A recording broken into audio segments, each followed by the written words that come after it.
السلام عليكم ومرحبا بكم معنا في حلقة جديدة من سلسلة التوجيه ديال جمعيات الرياضيات المغرب حول الدراسة في الولايات المتحدة الأمريكية والمملكة المتحدة. اليوم معايا غيتا خريجة جامعة أوكسفورد بماستر أون ماتيماتيك أبليكي على فينانس. غتهضرنا على الباركور ديالها وتجاوبنا على مجموعة من الأسئلة. خليكم معنا.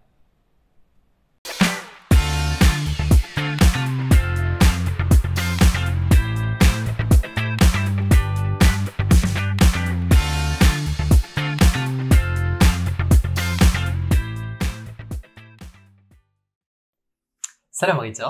Salam, D'abord, merci de t'être manifesté auprès de l'association. avec plaisir.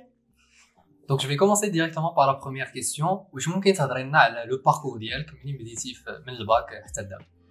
Donc, c'est un bac scientifique, spécialité mathématiques. Je suis partie à Dauphine en licence en mathématiques approfondies, aussi à l'aide de la bourse Excellence Major. Et après, j'ai eu un master en mathématiques approfondies. Et maintenant, je viens de finir mon master à Oxford en mathématiques appliquées à la finance. D'accord.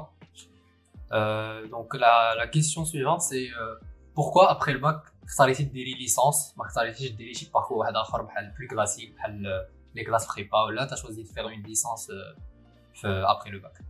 Donc, c'était plus une coïncidence, mais en tout cas, là, j'avais déjà postulé en licence à Dauphine parce que ça offrait une très belle flexibilité. Donc, par exemple, la licence à Dauphine MIDO, c'est mathématiques informatiques des organisations. Donc, au départ, on commence avec des maths, info, éco, et au fil des années, on se spécialise. Donc, j'ai fait maths, info, éco, puis maths, éco, puis maths approfondie. Donc, c'était l'idée de pouvoir se spécialiser et l'idée de pouvoir choisir un peu ma voie. Parce que malheureusement, c'est un peu difficile après la terminale de choisir chez Haja très précis. Donc, c'était un peu pour découvrir et voir ce qui me plaisait. D'accord. Et donc durant ta licence, donc tu as fait beaucoup de maths. Exactement. Donc شنو العلاقة que tu as développé مع المات durant ta licence? Donc, l'avantage d'une licence, c'est que نعرفش les concours. Donc, on a des partiels ou des examens. Donc, en fait, on peut réellement construire des bases solides sans avoir la pression d'être très bon. Enfin, bien sûr qu'il faut être très bon. Ou à l'équine, il n'y a pas une pression autour de la compétitivité. Donc, c'est comment développer sa propre relation par rapport aux maths. Ou Anna, j'ai développé une relation que j'apprécie énormément par rapport à la théorie et l'abstraction. Donc, typiquement, la topologie, la théorie des probabilités, calcul diff, géométrie différentielle. Tout ça, c'est quelque chose que j'ai beaucoup nourri. J'ai nourri mon imagination, toujours avec la possibilité de parler avec mes professeurs de TD et mes professeurs d'amphi, qui étaient toujours heureux de répondre à mes mails. Paragraphe, twin. Ouais, c'était une très très belle expérience pour développer mon imagination et mon amour et ma sensibilité vis-à-vis des maths. D'accord. C'est très clair. Donc je vais passer à la question suivante. Donc ma question c'est pourquoi tu choisis علاش اختاريتي تمشي للمملكة المتحدة؟ وعلاش اختاريتي تمشي le Royaume-Uni en particulier? Donc déjà, par rapport à ce que j'avais appris en France, j'ai eu de très bonnes bases en mathématiques approfondies avec un grand spectre de connaissances. C'est le master en mathématiques approfondies, on a fait encore de la théorie de la probabilité, mais plus sur en temps continu. Donc l'idée que je voulais avoir, c'est d'apprendre les maths appliquées, mais dans un autre système. Parce que ce qui se passe au Royaume-Uni ou aux États-Unis, c'est que les maths Zelhoum, c'est beaucoup plus avec les mains, c'est beaucoup plus tangible. Alors qu'en France, on est beaucoup plus tourné autour des preuves. Donc je voulais créer ce relief au niveau de mon parcours et de ma propre relation vis-à-vis des maths, où je voulais découvrir comment on pouvait faire des maths plus de manière beaucoup plus intuitive et beaucoup plus appliquée, pour voir comment je pouvais l'appliquer éventuellement dans un PhD ou dans le monde du travail. D'accord. Et ok, donc maintenant on va parler plutôt de ton master Oxford. Oui. Donc la question اللي نطرح لك دابا هي كيفاش دايره l'organisation ديال الماستر في Oxford? Comment ça marche بالنسبه les cours في Oxford et comment s'organise le cursus de manière générale في master Oxford? Donc je pense que ce qui va caractériser le master Oxford ou les masters dans un pays anglo-saxon, c'est l'autonomie. On a beaucoup moins d'heures de cours, mais les heures d'amphi, ça peut être qu'une heure d'amphi, mais extrêmement condensée. Donc c'est l'avantage d'avoir des bases en mathématiques théoriques pour faire des mathématiques appliquées. On a un peu plus step back pour comprendre ce qui se passe. Et donc c'est des cours très concentrés et beaucoup de travail individuel. Donc nos semaines étaient organisées en daily assignments, donc des devoirs qu'on devait faire et qu'on devait rendre sans que ça soit noté, mais corrigés par des profs. Et après, au niveau des TD, c'était la correction des exercices qu'on avait déjà fait. Donc en réalité, l'approche est beaucoup plus proactive comparativement à mon expérience à Dauphine, où c'est un peu plus passif. On attend que l'information vienne à nous et après on l'apprend. Là, vraiment, on interagit avec l'information. D'accord, je vois. Et donc, à part les cours à Oxford, كيفاش دايره l'ambiance à Oxford واش comment tu t'es senti comme marocaine فاش مشيتي لأوكسفورد كي دايره la communauté marocaine arabe africaine d'Oxford Donc, Oxford, la caractéristique d'Oxford ou de Cambridge, c'est que notre vie est organisée autour de collèges. Donc, la richesse, en plus du master lui-même, c'est la possibilité de rencontrer des gens de domaines complètement différents. Est-ce que tu peux expliquer en quelques mots c'est quoi un collège à Oxford et à Cambridge? Ouais, alors un collège, c'est une sorte d'établissement qui va organiser notre vie sociale et même académique. C'est un lieu de vie et un lieu de soutien. Typiquement, j'ai un superviseur de mon collège qui fait de la chimie en postdoc et j'ai aussi un superviseur de mon master. Donc, Kane Oxford ou Kane le collège, mais c'est intrinsèquement lié. Ok, donc Nika, qu'on fait un master à Oxford, oui. Il y a plusieurs collèges, et donc les élèves sont dispersés autour des collèges. Exactement, il y a une quarantaine de collèges et chaque collège offre une expérience qui est différente. Et typiquement, Anna, j'habitais dans une maison avec une dizaine de personnes. Et qu'il y a des personnes, sciences sociales, humanities, des langues. Et donc, juste dans la cuisine, quand on cuisinait, on avait l'occasion de débattre et c'était vraiment une expérience exceptionnelle à ce niveau-là. D'accord, donc c'est très cosmopolite. Exactement, exactement. Et j'ai eu également l'occasion de rencontrer une petite communauté marocaine, brillantissime, qui vraiment me rend fière, surtout en humanities. Mais j'ai aussi la chance de rencontrer mon prof de TD, qui s'appelle Said, qui est marocain, qui a fait Centrale, mon master, qui s'appelle Mathematical and Computational Finance. Et maintenant, il fait un PhD. Donc, c'était aussi mon prof de TD, qui était là pour me conseiller, pour me soutenir, pour m'épauler. Donc, une belle communauté marocaine. Très bien. Donc maintenant, on a parlé d'Oxford, on a parlé le master qui veut dire d'Oxford. Oui. Donc d'abord, on va voir comment, je vais te poser la question, comment est-ce qu'on fait pour postuler à Oxford? Oui. Quand est-ce qu'il faut postuler à Oxford et quel type de profil est-ce que Oxford cherche chez un étudiant? Ok.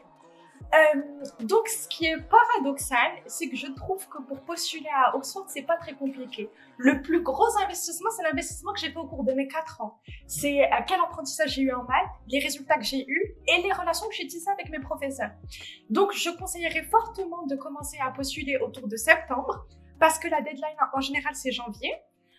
Avant, il y avait des oraux. Donc, septembre ديال l'année قبل ما تدخل. Exactement. Donc il va être septembre 2023, il doit commencer à y réfléchir en septembre 2022. Exactement.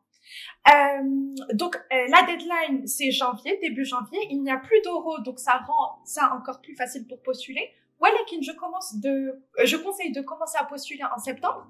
Comme ça, on trouve les profs l'IRADI avec qui on a eu une très belle relation, avec qui on a tissé des liens en maths. Donc, pour postuler, il faut 3 lettres de recommandation de professeurs. Moi, j'ai pris typiquement mon professeur de théorie de la probabilité et théorie de la mesure, professeur d'anglais et un professeur de TD avec qui j'ai eu beaucoup d'échanges. Ok, donc il faut avoir des profs que tu as eu la licence d'IELC. Ou le master. Ou le master. Donc, avant d'entrer à Oxford, oui. Il faut avoir des bonnes relations avec les profs. Exactement. Une lettre de recommandation. Exactement. De l'assiduité. Et aussi, la professeure que j'avais de TD ou d'amphi, c'était professeur de calculatif et de topologie, probabilité et professeur d'anglais. Et j'ai surtout choisi donc, les professeurs avec qui j'ai vraiment eu une relation. Parce qu'il faut donner du relief à son profil et il faut dire qu'est-ce que moi je peux apporter dans un master, le master d'Oxford, et en quoi mon parcours se distingue d'un autre parcours. Donc, faut pas regarder que les notes, mais aussi regarder la relation. Personne en elle. Exactement. D'accord. Et après, une lettre de motivation. Et dans la lettre de motivation, il faut vraiment parler de ses motivations et qu'est-ce qui rend nos motivations uniques. Ou après, il faut remplir un très long questionnaire. Enfin, il faut prendre le temps de bien le faire. Si on a 4 mois, on peut le faire tranquillement. Chaque semaine, je faisais un petit peu, une lettre par-ci, une lettre par-là. Et il faut suivre le procès. Donc, commencer l'intérêt le plus tôt possible, en fait. Exactement. Comme ça, il n'y a pas de stress. Et en même temps, la personne peut suivre le master ou l'école ou le processus sans être trop stressée par l'application. Donc, on a dit les lettres de recommandation, les Lettres de de motivation. motivation. Et donc, est-ce qu'il y a des tests particuliers qu'il faut passer ou est-ce que, avant de rentrer à Oxford? Ouais, alors, en général, dans le master, il faut avoir un bon niveau d'anglais. Dans mon master, il demande un très bon niveau d'anglais. Et qu'est-ce que ça veut dire avoir un très bon niveau d'anglais? C'est pour le TOEFL avoir 110 ou pour l'IELTS avoir 7. Ouais, il faut voir les conditions. 7,5 plutôt. Et la pire note devrait être 7. Moi, je conseillerais de regarder sur le site officiel parce que c'est très précis les notes qu'il faut avoir. Il y a également la possibilité, si l'élève ne se sent pas à 100% à l'aise en anglais, s'il a quand même un bon, voire très bon niveau en anglais, de compléter avec des cours d'anglais intensifs l'été, qui est aussi une très belle expérience que j'ai eu l'occasion de faire, qui apprend réellement à comment Academia fonctionne, comment écrire un research paper, et ça donne vraiment de très très bonnes fondations avant de commencer le master avec aisance. Très bien.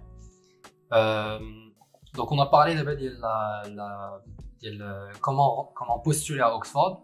Donc, d'abord, je vais te poser la question des frais de scolarité. Comment ça se passe d'un point de vue financier, الحياة à Oxford? Donc, داخله فيها combien ça coûte? Et ممكن تهضري لنا على en général المعيشة في Oxford. Alors, honnêtement, Oxford, comparativement à un master en France, c'est très cher. Donc, le master d'Ali coûte 35 000 pounds. Pour accepter l'offre, il faut prouver d'une manière ou d'une autre que l'élève peut fournir 50 000 pounds. Ils veulent s'assurer que l'élève ait un bon niveau de vie. Ils veulent vraiment que l'élève se concentre sur Academia et pas sur des difficultés financières. Donc, ils s'assurent d'avoir 50 000 pounds. 50 000 pounds, on peut l'avoir de plusieurs manières. Soit fonds propres, soit crédit, et ça se fait beaucoup, très facilement remboursable après un master à Oxford, parce que l'insertion professionnelle est très bonne.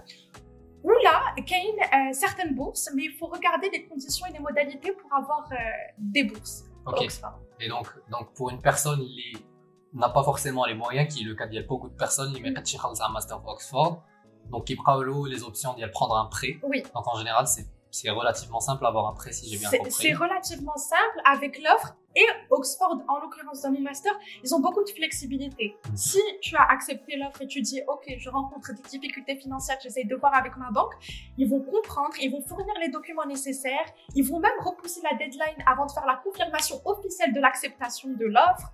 Très très souple, et ils comprennent que finalement c'est pas facile de. Ok. Et donc il y a aussi des bourses, il y a des bourses que les Marocains peuvent faire. Exactement. Exactement. Très bien. Alors on va passer à la question une fois qu'on a fini Oxford, شنو ممكن يدير une personne qui a ton master à Oxford en particulier? Donc quels sont les débouchés le master de Mathematical and Computational Finance?